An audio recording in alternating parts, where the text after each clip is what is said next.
کو میں آنیسٹلی بتا کہ تو مجھے 2 نیشنز کی مدت تمام لگتی ہے.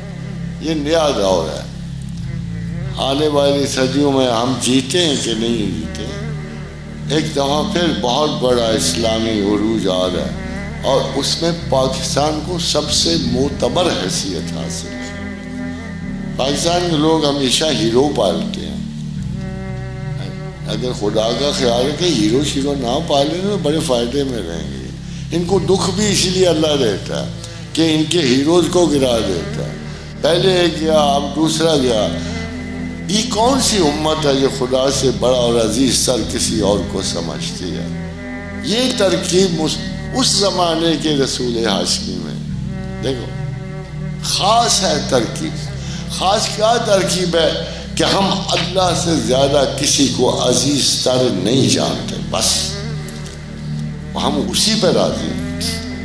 جو وہ عطا کرے لے لو, جو نہیں دے رہا اس کو ترک کرو اور اسی کے حضور دست بدعا ہو جاؤ کہ اے پروردگار ہمیں بہتر انصاف دے, بہتر سلوشن دے, بہتر زندگی کے آثار دے. آپ بہتر حکمرانی کے انتخاب کیا کرو, ہیروز نہ چنا خدا کے لیے. اسی طرح وہ آپ کو سرے سے ناپید کر دے گا.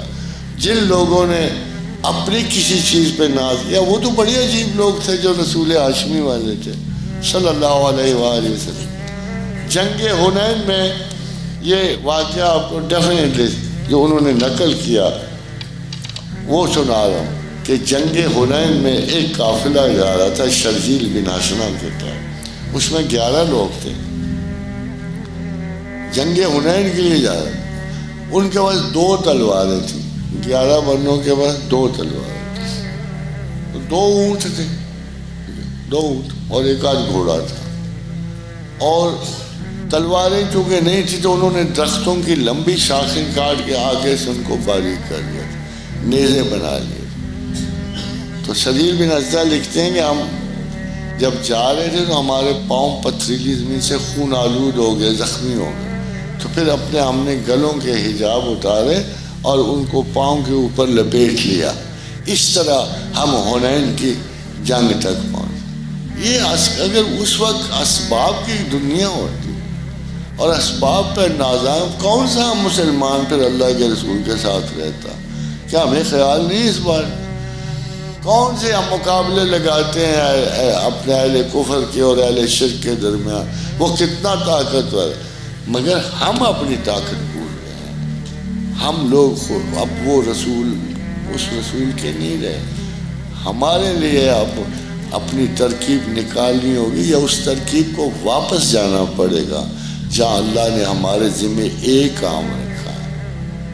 ایک کام, یہ پاکستان کی خصوصیت کہ اہل ہند کے مسلمان, حدیث ابن منبہ ہے, اہل ہند کے مسلمان پہلے اہل کفر ہند کو زمانہ آخر میں شکست دیں گے, پھر شام میں مریم کے بیٹے کا ساتھ دیں گے. خاص میرے لیٹسٹ ایک اطلاع ملی جو سب سے بڑا الہاد کا دانشور تھا نا, ڈاکنز, جس نے بہت سارے لوگوں کو کیا, وہ آخر میں کرسچن ہو گیا. بس اتنی سی بات, وہ ابھی کرسچن ہو گیا. وہ صاحب ساری زندگی اس کا, ویسے بھی میں آپ کو بتاؤں گا, اس سے کسی نے ایک عالم نے لیا تھا انٹرویو, تو اس نے کہا how many chances are there of God. تو پہلے 35%. اب وہ چاہو جس شرک میں 35% چانس آف گاڈ موجود ہو وہ کون سا الہاد ہوتا ہے؟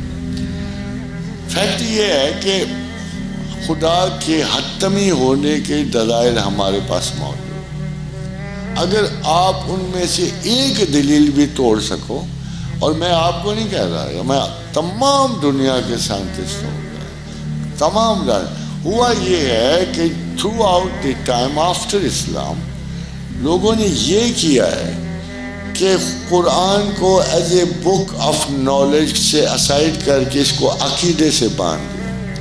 میں ابھی اس کو مثال دیتا ہوں. آپ پاس جو بھی سائنسدان بیٹھے ہیں مجھے ایک آرگومنٹ دے دیں کہ جب قرآن یہ کہہ رہا تھا کہ 1500 برس پہلے کی کائنات میں ہر چیز چل رہی ہے, جب ٹولمی کہہ رہا تھا زمین ساکت ہے، اور اس وقت ٹولمی کا نظریہ تھا، مجھے آپ یہ کارل سیگن نے کہا کہ اسلام سائنس کے خلاف تھا. کیوں خلاف تھا؟